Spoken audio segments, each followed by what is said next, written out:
नमस्कार, बहुत स्वागत है आपका। उत्तराखंड बुलेटिन देख रहे हैं आप। आपके साथ में हूं दिव्या। रुक करते हैं खबरों की ओर, जहां उत्तराखंड बीजेपी के 250 प्रतिनिधि दिल्ली में आयोजित पार्टी की राष्ट्रीय परिषद की बैठक से बूथ जीता चुनाव जीता इस मंत्र को लेकर के लौटेंगे। लोकसभा चुनाव की दृष्टि से राष्ट्रीय परिषद की बैठक को काफी महत्वपूर्ण माना जा रहा है। इस बैठक से केंद्रीय नेतृत्व का मार्गदर्शन प्राप्त होने के बाद पार्टी आगामी लोकसभा चुनाव प्रचार प्रसार अभियान में जुट जाएगी। 2 दिवसीय बैठक के दौरान पार्टी की रणनीति में खास भूमिका निभा रहे प्रतिनिधियों से लोकसभा चुनाव में प्रत्याशियों को लेकर के फीडबैक भी लिया जा सकता है। प्रदेश प्रवक्ता सुनीता विद्यार्थी ने कहा कि दिल्ली में राष्ट्रीय परिषद की इस बैठक में आगामी लोकसभा चुनाव की तैयारी को लेकर कार्यकर्ता समेत तमाम पदाधिकारी से बैठकों का दौर जारी है।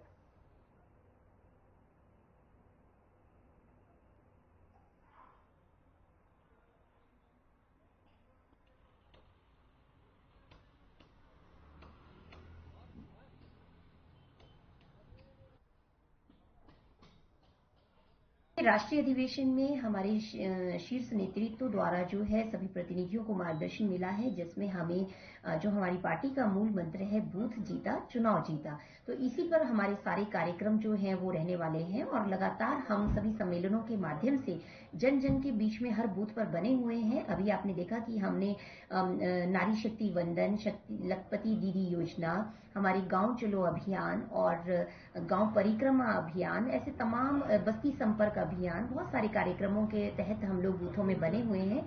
आगामी जो भी मार्गदर्शन मिलेगा उसके तहत हम लोग बूथों पर अगली रणनीति के तहत सारे कार्यक्रम करने वाले हैं। वहीं आगामी लोकसभा चुनाव को लेकर सभी राजनीतिक दल अपनी तैयारी में जुट गए हैं। ऐसे में कांग्रेस पार्टी प्रत्याशियों को लेकर के एक्टिव नजर आ रही है। उत्तराखंड की 5 लोकसभा सीटों पर कांग्रेस जिताऊ कैंडिडेट को लेकर के लगातार चिंतन मंथन कर रही है। इसी क्रम में स्क्रीनिंग कमेटी की बैठक भगत चरण दास की अध्यक्षता में हुई, जिसमें प्रदेश प्रभारी कुमारी शैलजा, सदस्य यशोमती ठाकुर, प्रदेश अध्यक्ष करण महारा और नेता प्रतिपक्ष यशपाल आदि के बीच 35 दावेदारों पर चर्चा हुई। करण महारा ने बताया कि दिल्ली में हुई स्क्रीनिंग कमेटी की बैठक काफी महत्वपूर्ण थी। उन्होंने बताया कि इस बैठक में 35 से ज्यादा नामों पर चर्चा हुई है। वहीं नामों के साथ साथ उनके सकारात्मक और नकारात्मक बिंदुओं पर भी बातचीत की गई।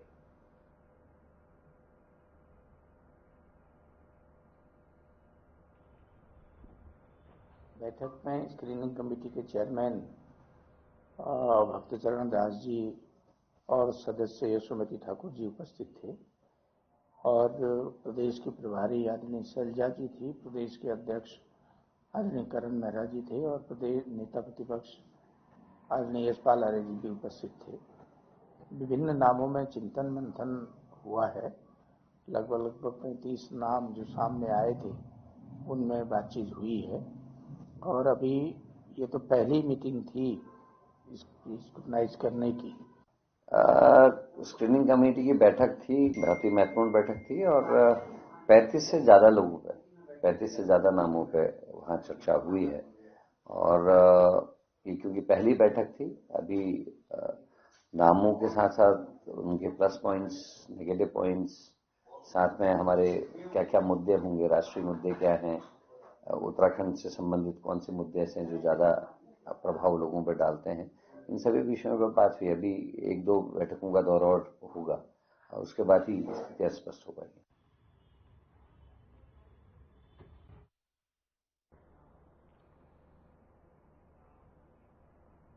वहीं मूल निवास और भू कानून को लेकर कोटद्वार में रविवार को स्वाभिमान रैली निकाली गई, जिसमें हजारों लोगों ने हिस्सा लिया।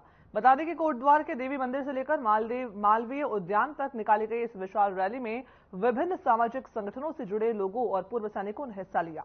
इस रैली को यूकेडी सहित कई राजनीतिक दलों ने अपना खुला समर्थन दिया। इस अवसर पर यूकेडी के केंद्रीय अध्यक्ष ने पूर्ववर्ती सरकारों पर जमकर निशाना साधा, साथ ही भू कानून और मूल निवास के मुद्दे को जोर शोर से उठाया।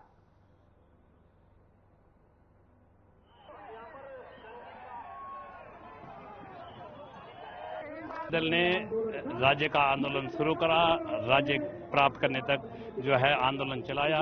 उसके बाद बारी बारी जनता ने कांग्रेस और बीजेपी को जो है सत्ता सौंपी। लेकिन आज 24 साल होने को है, 24 साल बाद जनता को भी, युवाओं को भी पता चल गया कि वाकई ये तो हमारी जमीन से लेके, नौकरी से लेके सब कुछ खुर्द-बुर्द हो गया है और हमारे पास कुछ भी नहीं बचा हुआ। यहाँ 40 से 50 लाख लोग बाहर के आगे अस्थायी निवास बना दिया और नौकरी पे मूल निवास को भी उतना ही और उनको भी उतना ही। कानून और मूल निवास एक बड़ा मुद्दा है। राज्य का निर्माण, जिस परिकल्पना को लेकर राज्य का निर्माण किया था, उस परिकल्पना पर यहाँ की राजशाही, यहाँ की नौकरशाही खरी नहीं उतरी है। इस राज्य की दिशा और दशा तय करने वाले लोग, जो राज्य की दिशा और दशा को तय करते हैं, वो तमाम लोग, चाहे वो नौकरशाह हो, चाहे वो राजनेता हो, उन्होंने इस राज्य को भटकाने का काम किया है और राज्य भटक रहा है, नौजवान सड़कों पर है। हम सभी एकजुट होकर यहाँ, हम किसी राजनीति से प्रेरित होकर नहीं आए हैं, हम अपना हक लेने आए हैं। हम भू कानून लेके रहेंगे और हम चाहते हैं कि जैसे हिमाचल में भू कानून है, उसी तर्ज पे हमारे उत्तराखंड में भी भू कानून लागू होंगे। वहीं दिल्ली में कांग्रेस की स्क्रीनिंग कमेटी की बैठक हुई है, जिसमें सभी बड़े नेता शामिल हुए। बैठक आगामी 2024 के लोकसभा चुनाव को लेकर की गई है, जिसमें सभी संभावित प्रत्याशियों के नाम पर भी चर्चा होना तय माना जा रहा है। वहीं बैठक में उत्तराखंड प्रदेश प्रभारी कुमारी शैलजा और स्क्रीनिंग कमेटी के अध्यक्ष भगत चरण दास सहित अन्य प्रदेश अध्यक्ष और नेतागण मौजूद रहे। इसी के साथ आगामी लोकसभा चुनाव को लेकर विस्तार से चर्चा की गई। इस दौरान कांग्रेस के प्रदेश महामंत्री नवीन जोशी ने बताया कि 5 लोकसभा सीटों पर जिन प्रत्याशियों ने आवेदन किया है, उनके नाम पर पार्टी विचार करेगी।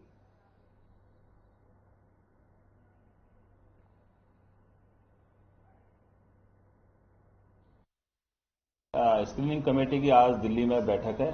जो हमारे पीईसी है उसके सदस्य और जो हमारे पार्टी के सीनियर लीडर हैं और स्क्रीनिंग कमेटी के चेयरमैन हैं, वो इस बैठक में उपस्थित होंगे। और जिन लोगों ने उत्तराखंड के 5 लोकसभा क्षेत्रों में अपने अपने क्षेत्र में जिन्होंने आवेदन किए, उनके नाम पे वहां पे विचार किया जाएगा। उनका पार्टी के लिए क्या योगदान है और क्या उनकी सीनियरिटी पार्टी के लिए, पूरे उसमें पार्टी हाईकमान उसमें चर्चा करेगा।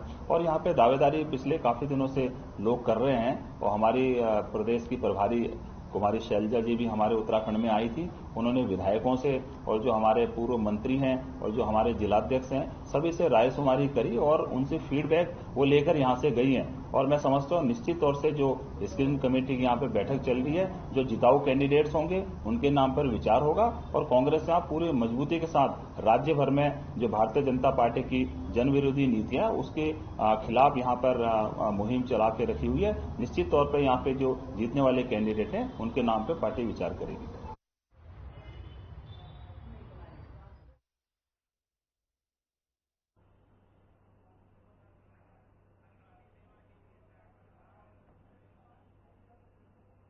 वहीं उत्तराखंड में हेली सेवाओं से जुड़ी एक अच्छी खबर है। प्रशासन द्वारा हेलीपैड में हवाई यात्रा सुचारू हेतु आवश्यक सभी व्यवस्थाओं को चाक चौबंद कर दिया गया है। हल्द्वानी से पिथौरागढ़, मुनस्यारी और चंपावत के लिए 22 फरवरी से हेली सेवा प्रारंभ होने जा रही है।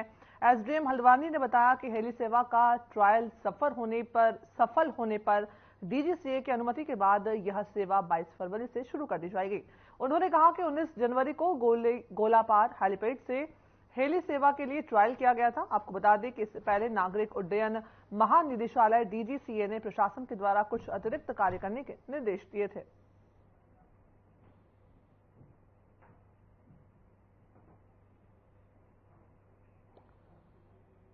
हल्द्वानी से खबर बता रहे हैं, जहां पर हेली सेवाओं की शुरुआत होगी। इसको लेकर के एक बड़ी खबर, जहां पर एसडीएम हल्द्वानी ने ये जानकारी दी है। इसका जो ट्रायल है वो सफलतापूर्वक संपन्न किया गया। डीजीसीए की अनुमति के बाद में ये फैसला लिया गया था। हेलीपैड का संचालन का ये ट्रायल किया गया। ये तस्वीर आपको दिखा रहे हैं, जहां पर हेलीपैड के संचालन के ट्रायल की ये तस्वीरें, ये विजुअल्स आपको दिखा रहे हैं, जहां पर डीजीसीए की अनुमति के बाद फैसला लिया गया और हेलीपैड का ट्रायल सफलतापूर्वक पूरा हुआ। अब हेलीपैड की सुविधाएं जो हैं वो सुचारू कर दी जाएंगी।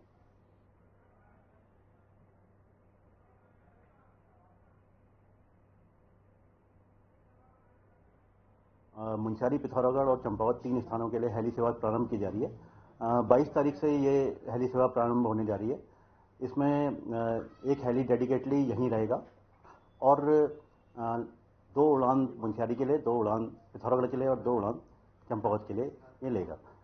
साथ ही जैसा एविएशन वाला हेरिटेज एविएशन द्वारा बताया गया है कि 2500 रुपये इनका किराया चंपावत के लिए, 3000 पिथौरागढ़ के लिए और 3500 रुपये मुंशियारी के लिए नियत किया गया है।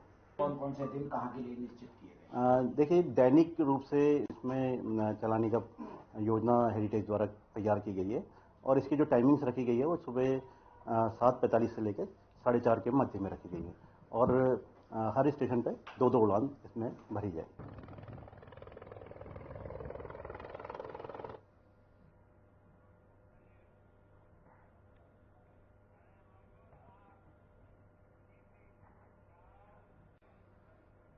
वहीं मंगलौर के नारसन में गंगोत्री पेपर मिल में देर रात अचानक आग लग गई, जिसके बाद क्षेत्र में हड़कंप मच गया। सूचना पाकर दमकल की टीम जो है वो मौके पर पहुंची और तुरंत एक्शन लिया। हरिद्वार जिले से अग्निशमन की गाड़ियां बुलाई गई, लेकिन आग इतनी भयंकर थी कि इन गाड़ियों से आग पर काबू नहीं पाया जा सका था। जिसके बाद उत्तर प्रदेश के मुजफ्फरनगर से भी दमकल की अतिरिक्त गाड़ियां बुलाई गई, तब जाकर के कहीं आग पर काबू पाया जा सका। इसी को लेकर के दमकल विभाग के जिला अग्निशमन अधिकारी अभिनव त्यागी ने बताया कि भयंकर लगी आग के कारणों का पता लगाया जा रहा है। वहीं आग इतनी भयानक थी कि बड़ी मशक्कत के बाद में इस पर काबू पाया गया।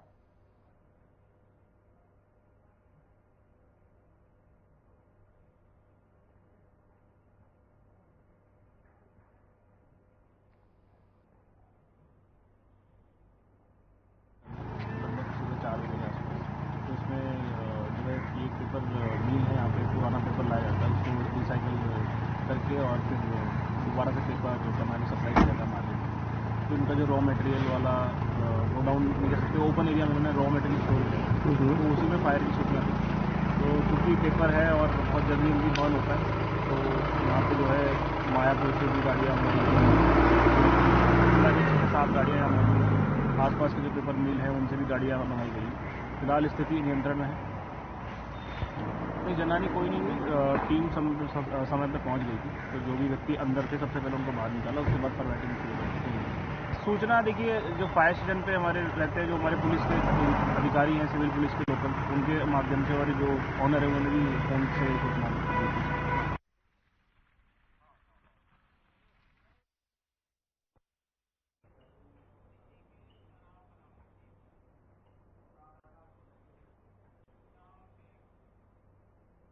खबरों में आगे बढ़ते हैं, जहां ऋषिकेश कोतवाली पुलिस ने चेकिंग के दौरान कार से तस्करी की जा रही 12 पेटी शराब पकड़ी है। शराब तस्करी करने के आरोप में पुलिस ने कार चालक को भी गिरफ्तार किया है। फिलहाल पुलिस ने कार चालक के खिलाफ शराब तस्करी करने के आरोप में मुकदमा दर्ज कर लिया है। तस्करी में इस्तेमाल कार को भी पुलिस ने कब्जे में लेकर के सीज किया। पुलिस ने मामले में अपनी जांच शुरू कर दी है और अग्रिम कार्रवाई इसमें की जा रही है। कोतवाल शंकर सिंह बिष्ट ने बताया कि शहर में शराब की अवैध तस्करी रोकने के लिए लगातार चेकिंग अभियान चलाया जा रहा है। इसी कड़ी में रोडवेज बस स्टैंड के पास में पुलिस ने चेकिंग चलाई और इस दौरान एक संदिग्ध कार की तलाशी के लिए उसे रोका गया। तलाशी लेने पर कार के अंदर से पुलिस को 12 पेटी शराब बरामद हुई। ऋषिकेश से खबर आपको बता रहे हैं, जहां पर पुलिस के हत्थे चढ़ा शराब तस्कर। पुलिस ने सघन जांच अभियान चलाया और उसी क्रम में जब एक कार पुलिस को संदेहास्पद मिली, पुलिस ने उसे रुकवाया और उसकी तलाशी ली और 12 पेटी शराब जो है पुलिस ने बरामद की है। साथ ही ये तस्वीर आपको दिखा रहे हैं, मौके से पुलिस ने कार भी बरामद की है और एक तस्कर को भी पुलिस ने गिरफ्तार किया है।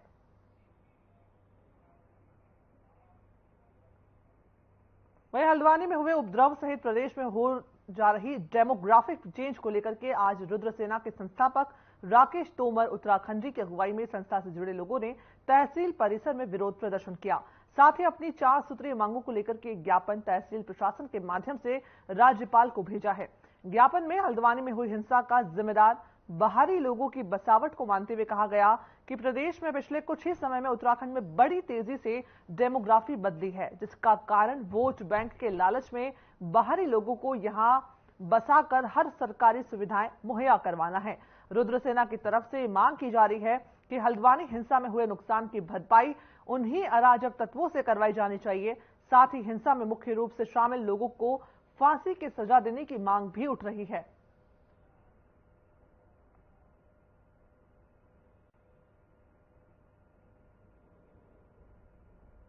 हल्द्वानी में हुई हिंसा के विरुद्ध में हम विकास नगर तहसील एसडीएम के माध्यम से राज्यपाल को ज्ञापन देने आए हैं। हल्द्वानी में जिन लोगों ने तोड़फोड़ की, पत्रकार पुलिस पर जानलेवा हमला किया, उनको फांसी की सजा का प्रावधान हो। पूरे प्रदेश के अंदर अवैध बसावट पूरी तरीके से बंद हो। नदी नालों में जिन लोग अवैध तरीके से बसे हैं उनको तत्काल प्रभाव से खदेड़ा जाए, उनके अतिक्रमण को तोड़ा जाए। तीसरा, धार्मिक स्थल के में चाहे वो मंदिर हो, मस्जिद हो, कोई भी हो, तत्काल प्रभाव से माइक बंद किए जाएं।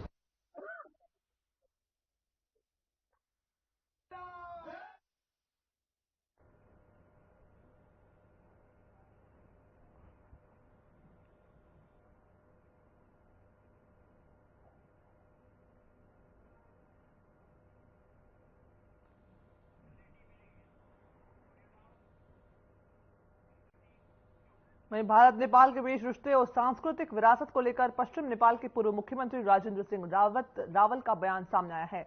नेकपा एमाले के वरिष्ठ नेता सुदूर और विपक्ष के नेता राजेंद्र सिंह रावल ने कहा कि भारत नेपाल की साझा सांस्कृतिक विरासत है।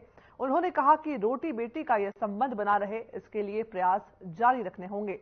रावल शनिवार को सोबन सिंह जीना वीवी अल्मोड़ा में इतिहास विभाग की ओर से हिमालयी लोक संस्कृति विषय पर आयोजित अंतर्राष्ट्रीय सेमिनार में भाग लेने के लिए पहुंचे थे। उन्होंने कहा कि लोक कला, मूर्तिकला, लोक औषध, वास्तुकला में हमारी विरासत है, लेकिन हमारी लोक संस्कृति पर आक्रमण हो रहा है। इसको देखते हुए सजग होने की जरूरत है।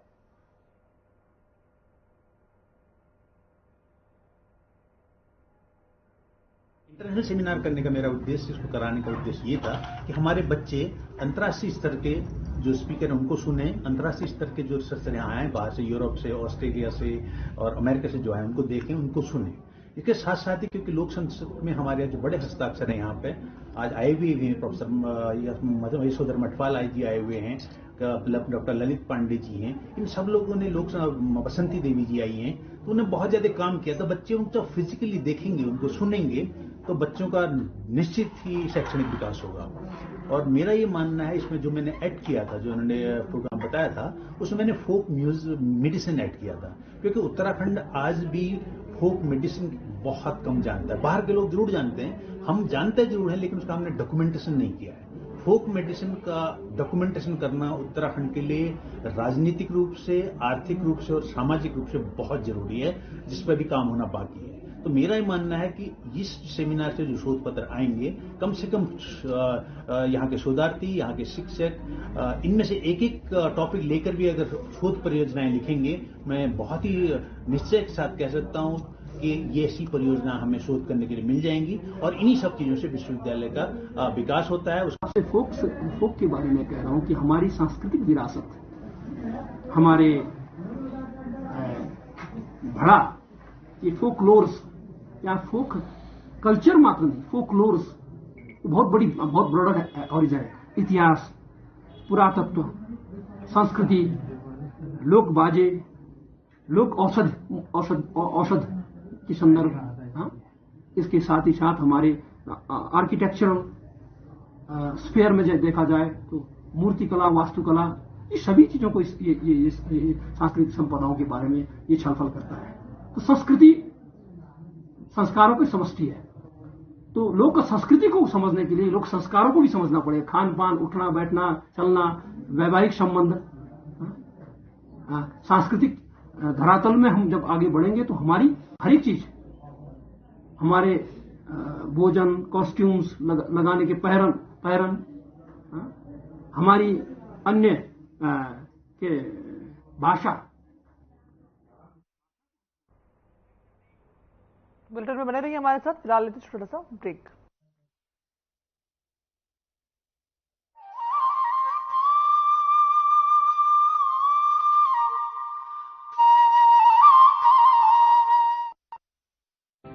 यूनिफॉर्म सिविल कोड यानी समान नागरिक संहिता विधेयक को राज्य विधानसभा में पारित कर पुष्कर सिंह धामी सरकार ने देवभूमि उत्तराखंड में इतिहास रच दिया। समान नागरिक संहिता उत्तराखंड 2024 विधेयक को पारित करने की मैं अनुज्ञा चाहता हूँ। विधेयक के पारित होते ही उत्तराखंड बन गया है स्वतंत्र भारत का पहला ऐसा राज्य जिसने संविधान निर्माताओं के समान नागरिक संहिता के लिए देखे गए स्वप्न को धरातल पर उतारने की दिशा में मजबूती से कदम बढ़ाए। 2 साल पहले मुख्यमंत्री धामी ने प्रदेश की जनता से समान नागरिकता संहिता कानून को प्रदेश में लागू करने का जो वादा किया था, उस वादे को पूरा करके प्रदेश सरकार ने अपने संकल्प को सिद्धि तक पहुंचाकर अपनी वचनबद्धता को बखूबी साबित किया।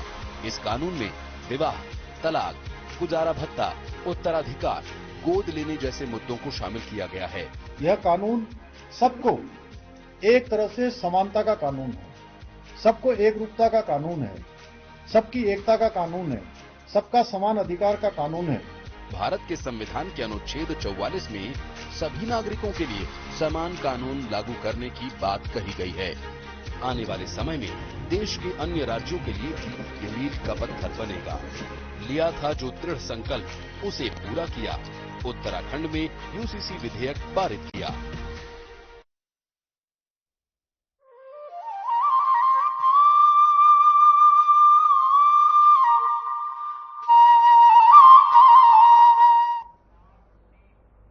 ब्रेक के बाद खबरों में आगे बढ़ते हैं, जहां दिल्ली में कांग्रेस की स्क्रीनिंग कमेटी की बैठक हुई है, जिसमें सभी बड़े नेता शामिल हुए।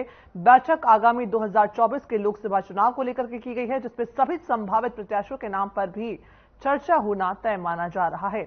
वहीं बैठक में उत्तराखंड प्रदेश प्रभारी कुमारी शैलजा और स्क्रीनिंग कमेटी के अध्यक्ष भगत चरण दास सहित अन्य प्रदेश के अध्यक्ष और नेतागण मौजूद रहे।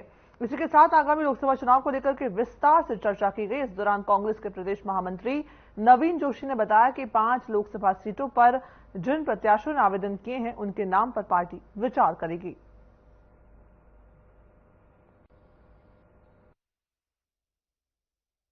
स्क्रीनिंग कमेटी की आज दिल्ली में बैठक है। जो हमारे पीईसी है उसके सदस्य और जो हमारे पार्टी के सीनियर लीडर हैं और स्क्रीनिंग कमेटी के चेयरमैन हैं, वो इस बैठक में उपस्थित होंगे। और जिन लोगों ने उत्तराखंड के 5 लोकसभा क्षेत्रों में अपने अपने क्षेत्र में जिन्होंने आवेदन किए, उनके नाम पे वहां पे विचार किया जाएगा। उनका पार्टी के लिए क्या योगदान है और क्या उनकी सीनियरिटी पार्टी के लिए, पूरे उसमें पार्टी हाईकमान उसमें चर्चा करेगा। और यहाँ पे दावेदारी पिछले काफी दिनों से लोग कर रहे हैं और हमारी प्रदेश की प्रभारी कुमारी शैलजा जी भी हमारे उत्तराखंड में आई थी। उन्होंने विधायकों से और जो हमारे पूर्व मंत्री हैं और जो हमारे जिलाध्यक्ष हैं, सभी से रायशुमारी करी और उनसे फीडबैक वो लेकर यहां से गई हैं। और मैं समझता हूं निश्चित तौर से जो स्क्रीनिंग कमेटी की यहाँ पे बैठक चल रही है, जो जिताऊ कैंडिडेट्स होंगे उनके नाम पर विचार होगा। और कांग्रेस यहाँ पूरी मजबूती के साथ राज्य भर में जो भारतीय जनता पार्टी की जन विरोधी नीतियां उसके खिलाफ यहाँ पर मुहिम चला के रखी हुई है। निश्चित तौर पर यहाँ पे जो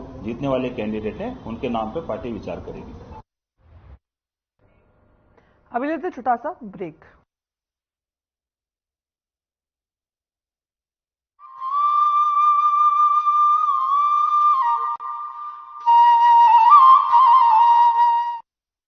परिवार के एक सदस्य के लिए एक कानून हो, परिवार के दूसरे सदस्य के लिए दूसरा कानून हो, तो क्या वो घर चल पाएगा क्या?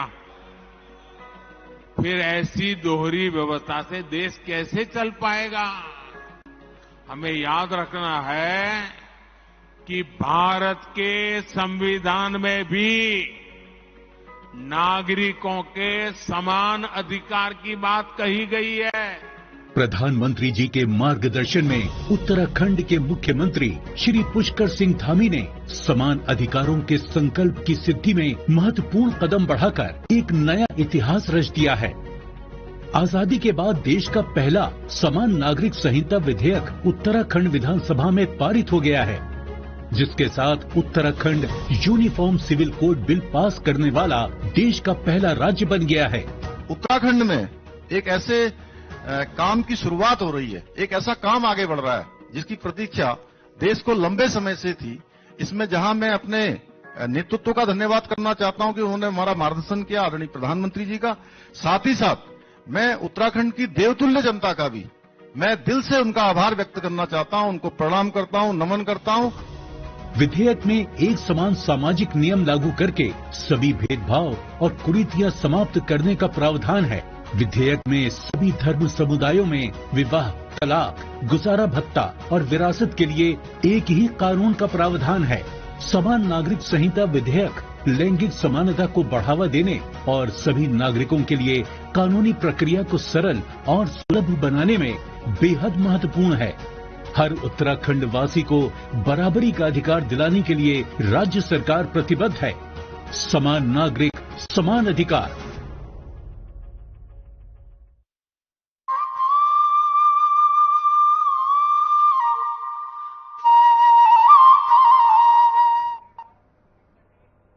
ब्रेक के बाद एक बार फिर से खबरों में आगे बढ़ते हैं, जहां अपनी मांगों को लेकर के एक कार्यक्रम के तहत भारी संख्या में किसान काशीपुर के जसपुर रोड के टोल प्लाजा पर पहुंचे और वहां 3 घंटे तक जमकर नारेबाजी की। इस दौरान तराई किसान संगठन के प्रदेश अध्यक्ष बलविंदर सिंह ने कहा कि केंद्र सरकार की तरफ से किसानों पर अत्याचार किए जा रहे हैं, जो कि सरासर गलत है। इसके विरोध में हमने टोल प्लाजा पर बंद सांकेतिक धरने पर टोल फ्री करने का आह्वान किया है।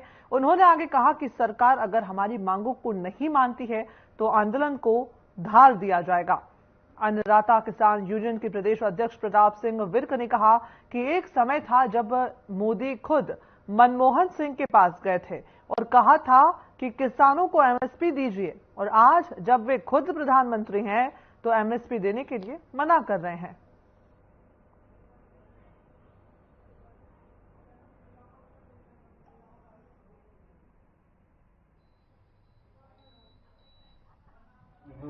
मांगे हैं एमएसपी गारंटी कानून, स्वामीनाथन आयोग की रिपोर्ट को लागू करना, किसानों की कर्ज मुक्ति समेत लगभग 13 मांगे किसानों की थी जो केंद्र सरकार ने हमसे वादा किया था आज से 2-2.5 साल पहले। उसी मांगों को पूरा करवाने के लिए पंजाब हरियाणा के किसान दिल्ली कूच के लिए जा रहे थे। शंभू बॉर्डर पर सरकार द्वारा उन्हें रोका गया और उन पे लाठियां बाजी गई, उन पे आंसू गैस के गोले छोड़े गए, ड्रोन के द्वारा, जैसे वो हमारे देश के नागरिक नहीं होते किसान, ड्रोन के द्वारा उन पे हमला किया गया। 315 के छर्रे उन पे मारे गए, 12 बोर के छर्रे उन पे मारे गए। लगभग 300 से किसान। देखिए, ये जो हमारी एमएसपी की लड़ाई है ये बहुत पुरानी है। 2011 में मोदी जी ही खुद मनमोहन सिंह जी के पास गए थे कि इन किसानों को एमएसपी दीजिए। आज जब खुद प्रधानमंत्री हैं तो एमएसपी देने के लिए मना कर रहे हैं। लेकिन अगर एमएसपी देना ना देना वो बात की बात है। अगर किसान सड़क पर जा रहा तो आप उसे बमों से मार रहे हैं, डंडों से मार रहे हैं। आप इन्होंने चीन का बॉर्डर बना दिया है, शंभू बॉर्डर को। वहां किसानों को किस लिए मारा जा रहा है? क्या गुनाह करा उन्होंने? क्या हाईवे पर कोई चल नहीं सकता? अगर किसी ने कुछ करा होता जब था। वहां 400 से ज्यादा किसान घायल हैं, ड्रोन से बम फेंके जा रहे हैं। इसलिए आज हमने एक तरफ मैं तराई किसान संगठन प्रदेश अध्यक्ष बलविंदर सिंह उत्तराखंड से, जो सरकार के द्वारा अत्याचार किया जा रहा है वो सरासर गलत है। उसके विरोध में हम आज यहाँ टोल प्लाजा 12 से 3 बजे तक बंद सांकेतिक धरने को बंद करने का आह्वान किया है, फ्री करा है। और सरकार अगर हमारी बातों को नहीं मानती, हमें एमएसपी की गारंटी नहीं देती है, जो वादे करे थे आज से 2 साल पहले सरकार ने अगर नहीं करती है, तो आज शंभू बॉर्डर पे जैसे पाकिस्तान से लोग आ रहे हों वैसे हमारे किसानों पे ड्रोन के द्वारा बम फेंके गए, बहुत ही निंदनीय है। और हमारी सरकार। उत्तराखंड बुलेटिन देख रहे थे आप। इस बुलेटिन में फिलहाल इतना ही। मुझे दीजिए इजाजत। नमस्कार।